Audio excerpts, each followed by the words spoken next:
The sky above New Singapore was still red. 3 months had passed since the ships came down from the stars and turned the world into ash.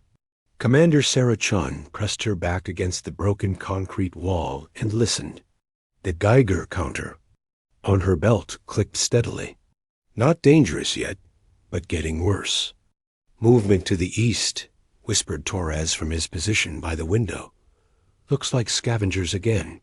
Sarah nodded and checked her rifle. Food was running low. Medicine was running lower.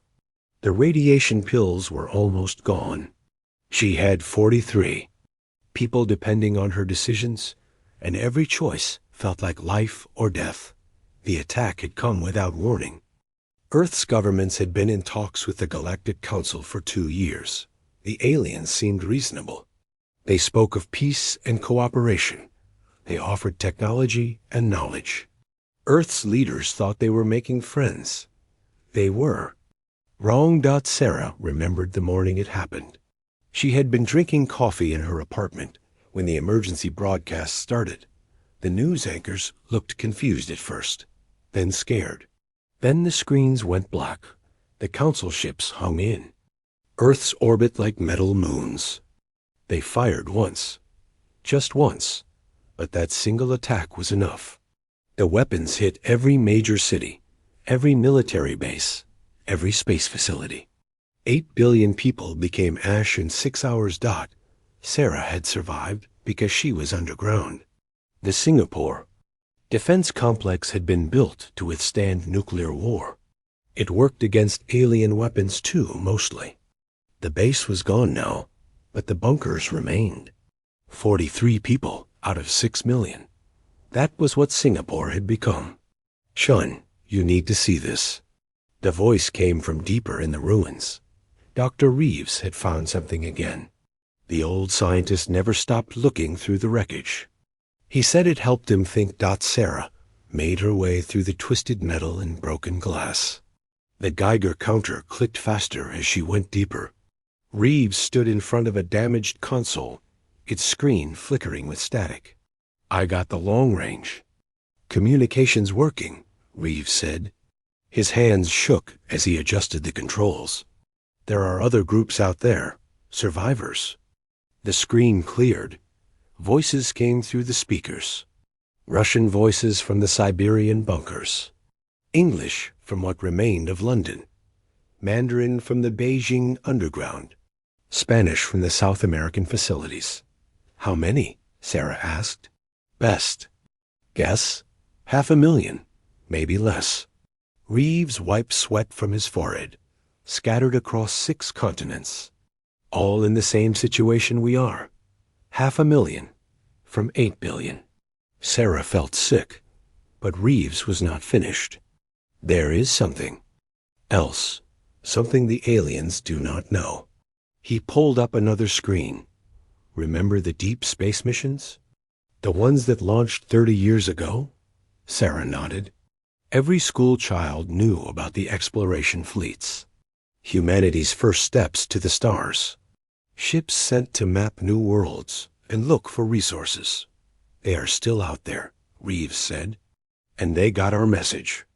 The message. Sarah remembered the last transmission from Earth's orbital defense stations. The stations were dying, their crews already dead from radiation, but they had kept transmitting until the end. Every piece of data they could gather about the alien. Ships. Every weakness they found. Every tactical detail. The fleet received it? Sarah asked. All of it. Ship positions, weapon signatures, shield frequencies. Everything. Reeves smiled for the first time in months. The aliens think they killed us all. They think there is no one left to fight back. Sarah stared at the screen. The Deep Space Fleet had been gone for 30 years. The ships that left Earth were explorers, not warships. Scientists and colonists, not soldiers. What can they do? She asked. Even if they come back, it is just exploration ships. Reeves laughed. It was not a happy sound. You think they have been sitting still for 30 years? You think they found Nothing useful out there. He pulled up star charts. Look at this. Mineral-rich asteroids. Uninhabited systems. Resources beyond imagination. Sarah began to understand. 30 years in space. 30 years to build. 30 years to prepare. They have been waiting, Reeves continued. Waiting for a reason to come home. Now they have one. The radio crackled. A new voice came through. Australian accent. This is Colonel Harrison, calling from Perth bunkers. We have made contact with orbital debris. Found something interesting. Sarah grabbed the microphone. This is Commander Chun, Singapore Survivor Group. What did you find? Alien communication logs. Partially damaged, but readable. Seems the Council made their decision about Earth 2 years ago. The peace talks were just a show. They were always planning to kill us. Sarah felt anger rise in her chest. The talks. The promises. The hope for a better future. All lies. Harrison continued. It's worse. Found records of their debates.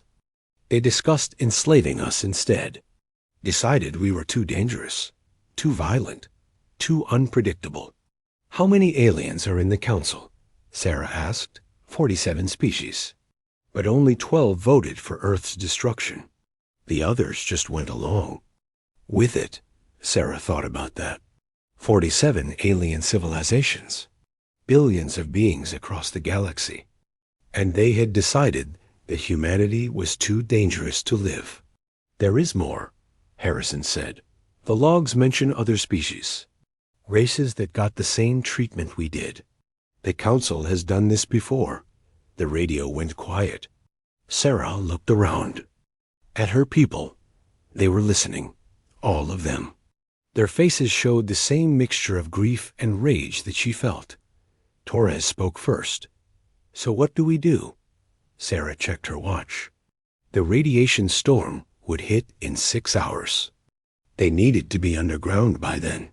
But first, they needed to make plans. We survive, she said. We gather intelligence. We contact every survivor group we can find. We prepare. Prepare for what? Asked Dr. Reeves. Sarah looked at the star. Charts on the screen. Somewhere out there, human ships were moving through the darkness. Ships built with 30 years of alien technology. Ships carrying people who had watched their homeworld burn. We prepare to welcome our fleet home, she said, and then we show the Galactic Council what dangerous really looks like. The Geiger counter clicked faster. The radiation storm was coming early. Sarah's people began moving toward the deeper bunkers. But for the first time since the attack, they moved with purpose. The aliens had made a mistake. They thought they had destroyed humanity. Instead, they had just made humanity very, very angry. In the depths of space, engines began to burn. The fleet was coming home. And this time, they were not coming in peace. Admiral Marcus Thorne stood on the bridge of the Dreadnought Vengeance and stared at the tactical display. 847 ships spread across 3 light years of space. The largest fleet humanity had ever assembled. And every single ship was built for one purpose: war. Sir, we are receiving the final transmission from Earth, reported Lieutenant Commander Park. Her voice was steady, but Thorne could see her hands shaking. They all knew what the transmission would contain. Put it through, Thorne ordered. The main screen flickered. Images of burning cities filled the bridge. New York in flames. London reduced to rubble. Moscow, Beijing, Mumbai, all gone. The voice of Admiral Sterling, Earth's defense coordinator, spoke over the destruction. To any human forces receiving this transmission, Earth has fallen. The Galactic Council has betrayed us. They came as friends and left us as corpses. 8 billion. People are dead. The few survivors are scattered and dying. Thorne clenched his fists. He had known Sterling for 20 years. They had served together before the deep space missions launched. Sterling's voice continued. We are transmitting all tactical data on enemy forces. Shield frequencies, weapon signatures, fleet positions. Use this information well. Make them pay for what they have done. Make them remember that humanity does not forgive. Humanity does not forget. The transmission ended. The bridge was silent except for the hum of the ship's engines. Thorn had been expecting this day for 30 years. Not this exactly, but something like it. The deep space missions had not been what Earth's governments thought they were. Yes, they were explorers. Yes, they were looking for new worlds. But they were also preparing for war. The galaxy was a dangerous place. The early survey missions had made that clear. Hostile aliens, territorial disputes, species that viewed newcomers as threats. Humanity needed to be ready. So while Earth celebrated peace and cooperation, the deep space fleets had been busy. They found asteroid fields rich in rare metals. They discovered uninhabited systems perfect for shipyards. They made contact with alien traders who sold advanced technology for the right price. Most importantly, they had been building not just ships, but weapons. Weapons designed to fight enemies with superior technology. Weapons built to kill aliens who thought themselves untouchable. Admiral, came another voice. Commander Sarah Walsh, his tactical officer. Long-range sensors are detecting Council monitoring stations along our approach route. How many? Thorn asked. 17 stations spread across 4 systems. Standard Council design. They will detect us as soon as we drop out of hyperspace. Thor nodded. The Council thought they controlled galactic space. Their monitoring network was vast, designed to track every ship movement across dozens of sectors. But they had built it to watch for conventional threats. They had never seen human stealth. Technology. Signal the fleet, Thorn ordered. Operation Dark Dawn is now active. All ships are to maintain communication silence. We hit the monitoring stations simultaneously. The fleet had practiced this maneuver hundreds of times. 800 ships, moving in perfect coordination. No communications, no electromagnetic signatures, no trace that they existed. Estimated time to target? Thorn asked. 6 hours, sir. 6 hours. Thorn thought about Earth, about the survivors hiding in the ruins, about Sterling and the defense crews who had died sending that final message. The Council had made a simple mistake. They thought humans were just another primitive species. They thought destroying Earth would end the threat. They were wrong. Sir, incoming transmission from the Melbourne, Walsh reported. Captain Anderson wants to speak with you. Anderson commanded the heavy assault group. His ships carried the worst weapons in the human arsenal. Weapons that made nuclear bombs look like firecrackers. What is it, Captain? Thorn asked. Admiral, my crews are asking about rules of engagement. Do we follow the Geneva Convention? Do we avoid civilian targets? Thorn looked at the images of dead Earth still displayed on his screen. Children's playgrounds turned to glass. Hospitals reduced to ash. Schools that would never see students again. Captain Anderson, Thorn said slowly, the Geneva Convention was an agreement between human nations. It assumed that our enemies would have the same respect for civilian life that we do. He paused. The bridge crew was listening to every word. The Galactic Council has demonstrated that they do not share our values. They targeted civilians deliberately. They chose genocide over diplomacy. So no, Captain. We will not follow human rules when fighting inhuman enemies. Understood, sir. What are our orders? Thorn made the decision that would define the rest of the war. Total warfare, Captain. No mercy. No prisoners. No survivors. They wanted to show us what happens to species that threaten them. Now we show them what happens to species that threaten us. The fleet moved through hyperspace like shadows. Each ship was a masterpiece of human engineering, built with technologies stolen, traded, or developed over 30 years of deep space exploration. Fusion weapons that could crack moons, energy shields that laughed at particle beams, armor made from materials that existed nowhere in council space. Dropping out of hyperspace in 30 seconds, announced the navigation officer. Thorn activated the fleet-wide channel. 800 captains waited for his order. This is Admiral Thorn to all ships. Today we begin the campaign to avenge Earth. Today we show the galaxy that humanity is not extinct. Today we teach the Council the difference between extinction and extermination. The ships dropped out of hyperspace in perfect silence. 17 Council monitoring stations detected them simultaneously. For exactly 3 seconds, the stations transmitted emergency signals across subspace. Then, human weapons fired. The stations simply vanished, not destroyed, not damaged, but erased, turned into expanding clouds of atomic particles. The Council's eyes and ears in 4-star systems became blind and deaf in an instant. All targets eliminated, Walsh reported. No survivors. No wreckage large enough to analyze. Excellent. Signal the reconnaissance squadrons. Begin Phase 2. Phase 2 was psychological warfare. The human fleet would appear at the edge of Council space, destroy everything they found, and vanish before reinforcements arrived. No explanations, no demands, no communications at all. The Council wonder what was hunting them. Admiral, Park said, we are receiving a transmission from Earth. Survivor groups are coordinating through the old military networks. Put them through. A new voice came over the speakers. A woman with a slight accent. This is Commander Chun, calling from Singapore.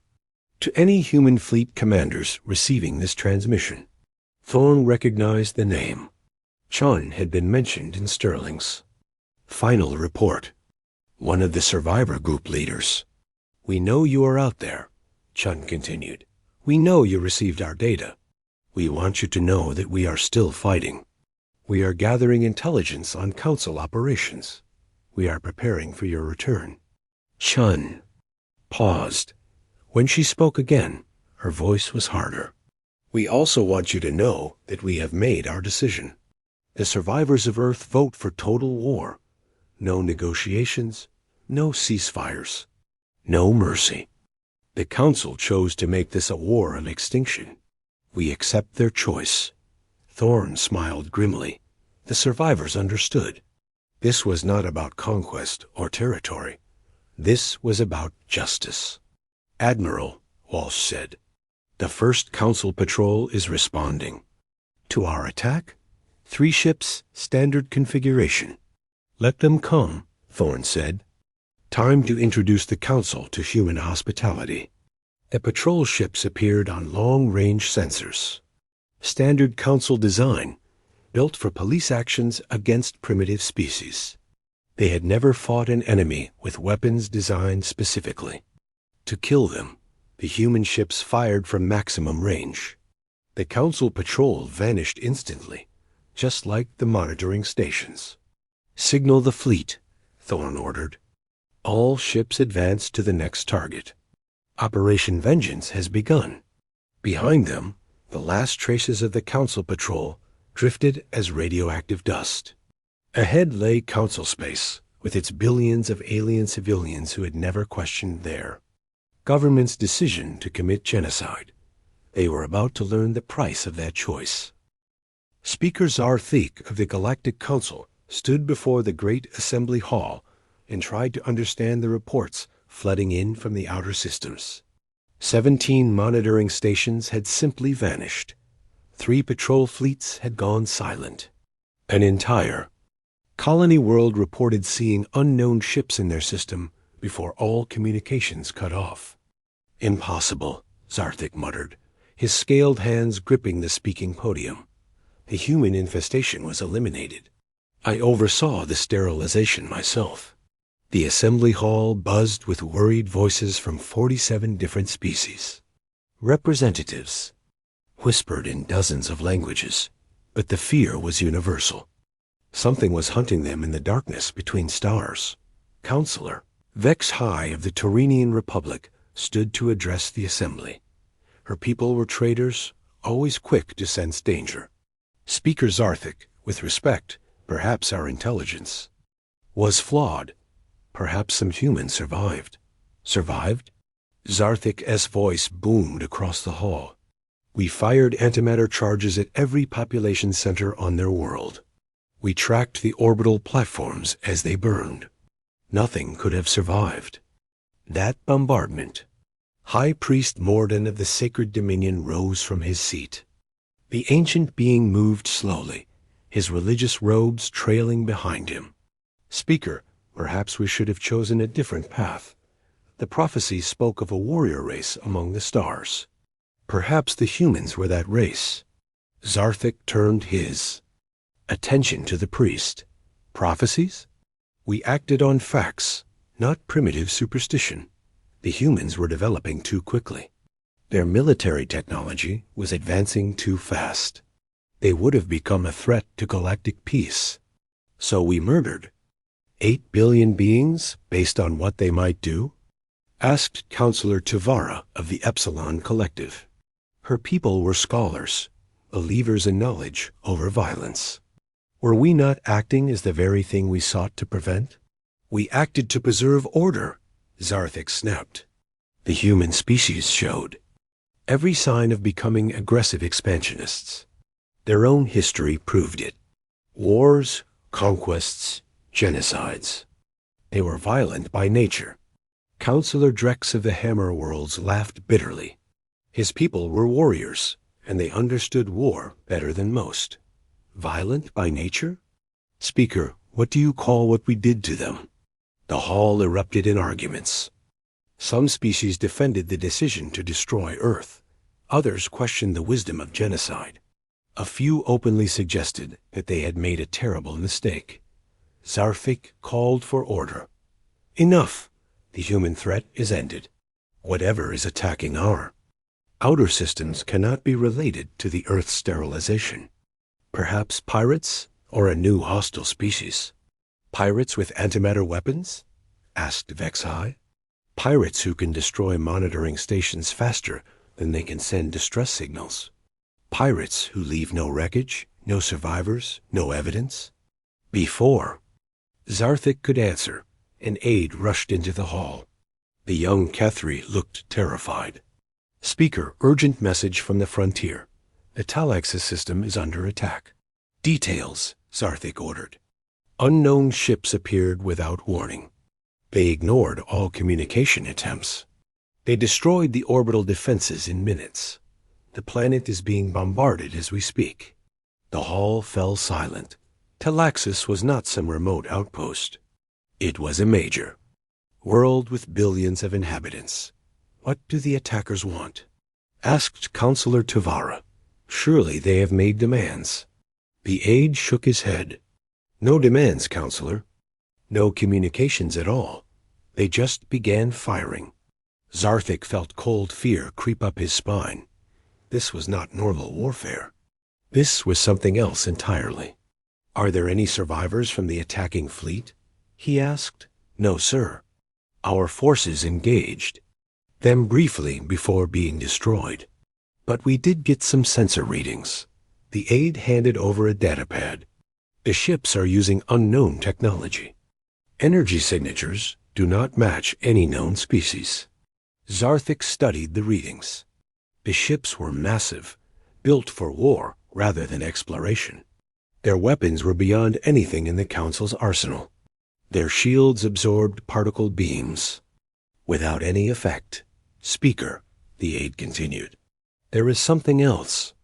Before the attack began, the enemy broadcast a message on all frequencies. What message? Images, sir? Images of Earth burning. Images of human cities under bombardment. And a single phrase repeated in several human languages. Zarthik's blood turned to ice. What phrase? Remember Earth. The assembly hall exploded into chaos. Representatives shouted accusations at each other. Some demanded immediate military action. Others called for evacuation of the frontier worlds. But Zarthik was not listening. He was remembering the intelligence reports from 30 years ago. Reports about human deep space missions. Ships that had launched before first contact. Ships that had vanished into the unknown regions beyond Council space. Ships that were supposed to be explorers, not warships. How many ships attacked Talaxis? He asked quietly. Unknown, sir. Sensor readings suggest at least 50 vessels, possibly more. 50 ships.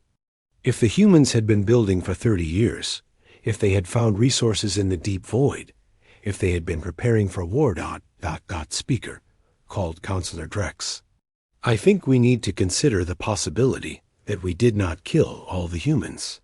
That is impossible, Zarthik replied, but his voice lacked conviction. Is it? We destroyed their homeworld, yes, but we never tracked down their deep space missions. We never confirmed that all their ships were accounted for. Another aide burst into the hall. This one looked even more terrified than the first. Speaker, priority message from the Core Defense Command. The Zarian system is under attack. Same pattern as Talaxis. Unknown ships, no communication, complete destruction of planetary defenses. Zarian, that was only 6 systems from the Council homeworld. Counselor Tavara stood slowly. Speaker Zarthik, I move for an immediate vote of no. Confidence in your leadership. Your decision to destroy Earth has brought disaster upon us all. Seconded, called Vexai. Thirded, added Drex. Zarthik looked around the hall. The representatives who had supported Earth's destruction were silent. The ones who had opposed it were calling for his removal. The ones who had been neutral were choosing sides. You cannot blame me for this, he said desperately. The human threat was real. They would have destroyed us eventually. Perhaps, said High Priest Morden, but now they are destroying us immediately. Another message arrived. Then another. System after system reporting attacks. Fleets vanishing. Worlds going silent. The unknown enemy was moving faster than Council forces could respond. What do they want? Zarthik asked no one in particular. Counselor Drex answered anyway. Revenge. Speaker, they want revenge for what we did to their world. Then we negotiate. We offer reparations. We explain that it was a misunderstanding. Misunderstanding? Tavara's voice was sharp with disbelief. We committed genocide, Speaker. We murdered an entire species. What part of that was a misunderstanding? Zarthik? ACTIVADED, the communication system. This is Speaker Zarthik of the Galactic Council to any human forces. We are prepared to discuss terms for ending this conflict. We are willing to make amends for past actions. The message broadcast across subspace on all frequencies. The hall waited in silence for a response. None came. Hours passed. More systems fell. More fleets vanished. The unknown enemy continued their advance toward the core worlds without acknowledging any communication attempts. They are not interested in talking, observed Vexai. Then what do they want? Asked a dozen voices at once. The answer came from an unexpected source. Counselor Zeph of the outcast clans rarely spoke in assembly. His people lived on the frontier, trading with pirates and outlaws. They understood violence in ways that the core worlds had forgotten. They want us dead, Zeph said simply. All of us. They want to do to us what we did to them. That is barbaric, protested Tavara. Yes, Zeph agreed, but we taught them how. Zarthik stared at the tactical display showing the enemy advance. Red markers indicated systems under attack. Yellow markers showed systems that had gone silent. The pattern was clear. The humans were not interested in conquest or negotiation. They were interested in extinction. How long until they reached the core worlds? He asked. At their current rate of advance, 2 months, an aide replied. 2 months. 47 species. Trillions of beings. All because he had convinced the Council that humanity was too dangerous to live. As it turned out, he had been absolutely right. Admiral Thorn watched through the main viewer as the planet Kythera burned below. Once, it had been the jewel of the Council's outer territories. Floating cities connected by bridges of light. Gardens that stretched across continents. Art galleries that housed the greatest works of 47 civilizations. Now it was a tomb. Orbital bombardment complete, sir, reported Commander Walsh. All population centers have been eliminated. All infrastructure has been destroyed. The planet is lifeless. Thorn nodded. Kythera had been home to 12 billion aliens. 12 billion beings who had never fired a shot at Earth, who had probably never even heard of humanity until the final broadcasts began. It did not matter. Signal the fleet, Thorn ordered. Prepare to move to the next target. Before each attack, the human fleet broadcast the same message across all frequencies. Images of Earth's burning cities played on every screen. The faces of dead human children stared out at alien populations. And over it all, a simple message in the trade language. You showed us what total war looks like. Now we will show you. No demands for surrender. No calls for negotiation. Just a promise of death. The Council had tried to respond. They sent diplomats to meeting points in neutral space. The human ships destroyed the diplomatic vessels without warning. They offered reparations, territory, advanced technology. The offers were ignored. They tried military solutions. Council fleets rushed to defend important worlds. The human ships simply waited in the void until the defenders arrived, then eliminated them with weapons that defied understanding. Energy beams that passed through shields like they were not there. Missiles that could track targets across light years. Warheads that turned matter into energy at the quantum level. 30 years of preparation had given humanity tools that the Council had never imagined. Admiral, called Lieutenant Park from the communication station. Incoming transmission from Earth. Survivor groups are reporting Council diplomatic attempts. Put them through. Commander Chun's voice came over the speakers. The leader of the Singapore survivors had become the unofficial coordinator for all Earth's remaining population. Admiral Thorn, this is Chun. The aliens are getting desperate. They have been trying to contact us directly, offering to rebuild Earth, to resurrect the dead, to give us anything we want. Thorn leaned back in his command chair. What was your response? We told them the truth. We told them that what we want is for them to be dead. All of them. Every single alien that voted for Earth's destruction, and every alien that stood by and let it happen. And the ones that opposed the decision? Chun was quiet for a moment. Admiral, we have been monitoring their communications for months. Do you know how the vote went? 12 species voted to destroy us. 15 voted to enslave us instead. Only 20 species voted against killing us entirely. Thorn absorbed that information. Even the aliens who had opposed genocide had wanted to enslave humanity. Continue, he said. The ones who voted for slavery are just as guilty. They saw us as property, not people. The ones who voted against us entirely still did nothing to stop the attack. They chose their own safety over human lives. Chun paused. Again, when she spoke, her voice was filled with cold rage. There are no innocent aliens, Admiral. There are only degrees of guilt. Thorn understood. The survivors had spent months analyzing every piece of Council intelligence they could find. They had listened to the debates, read the diplomatic cables, watched the planning sessions. The Council's decision to destroy Earth had not been made in anger or fear. It had been made coldly, rationally, after careful consideration of alternatives. They had weighed the costs and benefits of genocide and decided that 8 billion human lives were an acceptable price for galactic stability. "Any word from the other survivor groups?" Thorne asked. "Universal agreement. Moscow, London, Johannesburg, Snow Paulo, all the same vote. No mercy, no negotiations, no survivors." The transmission ended. Thorne looked around his bridge. His officers had been listening to every word. They knew what their orders were.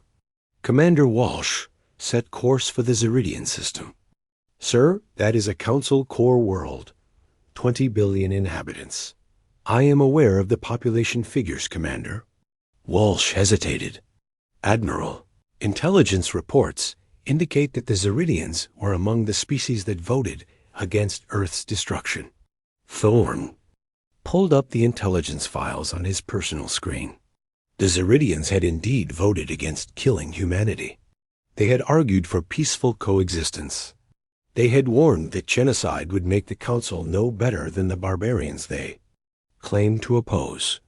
But when the vote was taken and they lost, they had done nothing. They had not warned Earth. They had not leaked information to human governments. They had not even filed a formal protest. They had simply accepted their government's decision to commit genocide and continued with their lives. "Commander Walsh," Thorne said quietly, "the Zeridians may have voted against our destruction, but they voted for our enslavement. When that option failed, they stood by and watched our world burn." He paused, looking at the tactical display showing the approach to Zeridian space. They had a choice. They could have warned us. They could have helped us. They could have stood up to their own government. Instead, they chose to protect themselves and let 8 billion humans die. Walsh nodded slowly. "Understood, sir." The fleet moved through hyperspace toward the core worlds. Each jump brought them closer to the heart of Council civilization. Each system they passed was left as a warning to others. "Sir," called the sensor operator, "long-range detection shows a Council fleet moving to intercept us. Flagship appears to be the Harmony of Spheres." Thorne smiled grimly. The Harmony was Speaker Zarthik's personal command ship.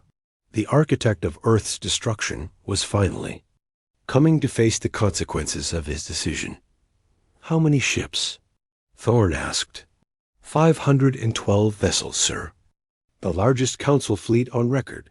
Signal our forces. Battle Formation Alpha. No prisoners." The human fleet dropped out of hyperspace at the edge of the Zeridian system. Ahead of them, the Council's greatest armada waited in defensive formation. Around the planet, Zarthik's voice came over the communication channels. "Human forces, this is Speaker Zarthik of the Galactic Council. I am authorized to offer full reparations for the misunderstanding that led to Earth's unfortunate destruction. We can discuss terms." Admiral Thorne opened a channel in response. It was the first time the human fleet had communicated directly with Council forces. "Speaker Zarthik, this is Admiral Marcus Thorne of the Human Defense Fleet. I have a message for you from the people of Earth." "I am listening," Zarthik replied eagerly. Thorne activated the main viewer. The image of burning Earth filled the screen, just as it had for every world they had attacked. But this time, he spoke over the images. "You called our destruction a misunderstanding. You called the death of 8 billion people unfortunate. You think you can fix this with reparations and apologies." The images shifted to show human children running from the bombardment, families vaporized in their homes. Cities turned to glass in seconds. "You are wrong. This is not a misunderstanding. This is justice. You chose to show us what happens to species that threaten the Council. Now we show you what happens to species that threaten humanity." The transmission cut off. The human fleet opened fire. The battle lasted 6 hours. When it ended, 512 Council ships had been reduced to expanding clouds of debris. The harmony of spheres had been saved for last, disabled rather than destroyed. Thorn's assault teams boarded the crippled flagship and brought Speaker Zarthik back to the Vengeance in restraints. The alien leader was brought to the bridge in chains. He looked around at the human officers with a mixture of fear and disbelief. "You cannot do this," he said. "I am a diplomatic representative. There are laws governing the treatment of prisoners." Thorn stood slowly. "You are correct. There are laws. Human laws. Laws that require us to treat prisoners with dignity and respect." Zarthik looked relieved. "Unfortunately," Thorn continued, "those laws were written to govern conflicts between human nations. They assume that our enemies share our values regarding the sanctity of life." The alien's relief faded. "You have demonstrated that you do not share those values. You targeted civilians deliberately. You chose genocide over diplomacy. You murdered children because you were afraid of what they might become." Thorn gestured to the main screen, which still showed images of dead Earth. "So no, Speaker Zarthik. Human laws do not apply to you. You are not a prisoner of war. You are a war criminal, and war criminals do not deserve mercy." Zarthik was taken to the ship's detention facility. He would live long enough to watch every council world burn. Then he would be executed, along with every other being who had voted for Earth's destruction. The human fleet turned toward the next target. Behind them, Zeridian burned like a second sun. 20 billion aliens had learned the price of complicity. Ahead lay the Council homeworld, where the final act of humanity's revenge would be written in fire and blood. Archon Prime had never been under siege. For 10,000 years, the crystalline world had served as the center of galactic civilization. Its floating cities housed the greatest minds of 47 species. Its universities preserved the knowledge of 1,000,000 worlds. Its art galleries contained treasures beyond imagination. Now it burned. Admiral Thorn stood on the observation deck of the Vengeance and watched human ships systematically destroy everything the Council had built. The siege had lasted 6 months, not because the defenses were strong, but because Thorn wanted the aliens to understand what was happening to them. "Final resistance pocket has surrendered," reported Commander Walsh. "All Council military forces have been eliminated or captured." Thorn nodded. The last defenders had hidden in the deep tunnels beneath the planet's surface. It had taken fusion charges to dig them out. "Casualties?" he asked. "Minimal on our side. As for the aliens, ... Walsh consulted his datapad. "Approximately 4 billion. Dead. Another 2 billion in detention camps awaiting processing. 4 billion. On any other day, the number would have shocked Thorn. Today, it felt insufficient. 4 billion aliens for 8 billion humans seemed like poor mathematics. "Sir," called Lieutenant Park, "transport arriving from Earth. Commander Chon is requesting permission to come aboard." Granted. Thorn had not seen Chun in person since the fleet's return. The survivor groups had been busy rebuilding while the military handled the war. It seemed appropriate that she should be here for the end. Chun entered the observation deck, looking older than her years. The radiation exposure, the stress, the constant struggle for survival had aged all the survivors prematurely. But her eyes still burned with the same cold fire that had sustained them through the darkest months.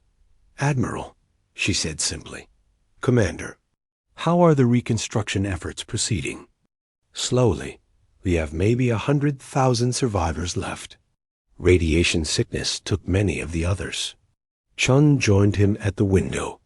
Below, Archon Prime's capital city was being systematically demolished. "But we will rebuild.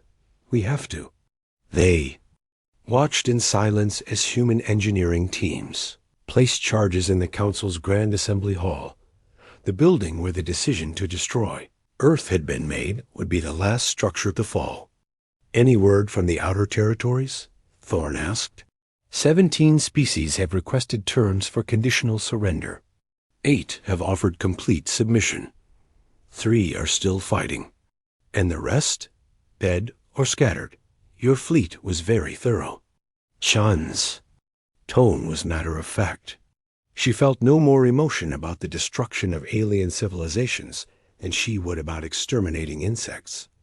The ones seeking surrender, Thorne said. What are we offering them? The standard terms: complete disarmament, reparations equal to their total economic output for 50 years, occupation by human forces, acceptance of human law and human authority, and if they refuse, extinction. It was not a difficult choice. Most species chose slavery over death. The smart ones, anyway. Admiral, Shun continued, we have identified all the individuals who voted for Earth's destruction. 147 beings across 12 species. The survivors have voted on their fate. And public execution. We want the galaxy to watch. Thorne approved. The aliens needed to understand that there were consequences for genocide. Personal consequences. What about Speaker Zarthik? He will be last. After he watches all his collaborators die. After he sees every world that supported him reduced to ash. We want him to understand the full scope of what his decision cost. An aide approached with a message pad. Admiral, the engineering teams are ready to demolish the Grand Assembly Hall. They are requesting your presence for the ceremony. Ceremony. Sean had insisted that the destruction of the Council's seat of power be marked with proper ritual. Representatives from every survivor group would attend. Images would be broadcast across the galaxy. Shall we? Thorne asked. They took. A shuttle down to the planet's surface. The landing site had once been a beautiful park surrounding the assembly hall. Now it was a field of rubble and ash. Human soldiers lined the perimeter, their weapons trained on the handful of alien civilians who had been permitted to witness. The event. The survivors had all come. Sean from Singapore, Harrison from Perth, Volkov from the Siberian bunkers, Martinez from Snow Paulo. 43 group, leaders representing the last remnants of humanity. They stood in a semicircle around the charges that would bring down the assembly hall. Behind them, human news crews recorded everything for posterity. Sean stepped forward. As the senior survivor leader, she had the honor of speaking for the dead. Today we destroy the last symbol of the Galactic Council's power, she began.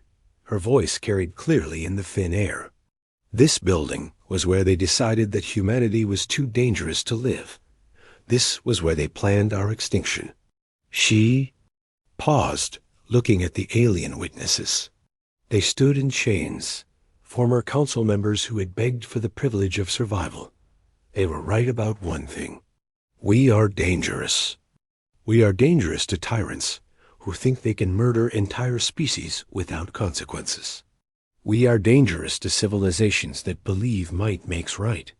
We are dangerous to anyone who threatens innocent people. Chun turned to face the assembly. Hall. 10,000 years of galactic history. Laws and treaties and diplomatic agreements.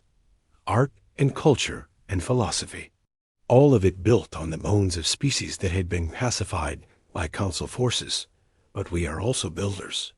We will construct something better from the ashes of what they created. A galaxy where genocide is not policy. Where different species can coexist without fear. Where children can grow up without watching their world burn. She looked back at the survivors.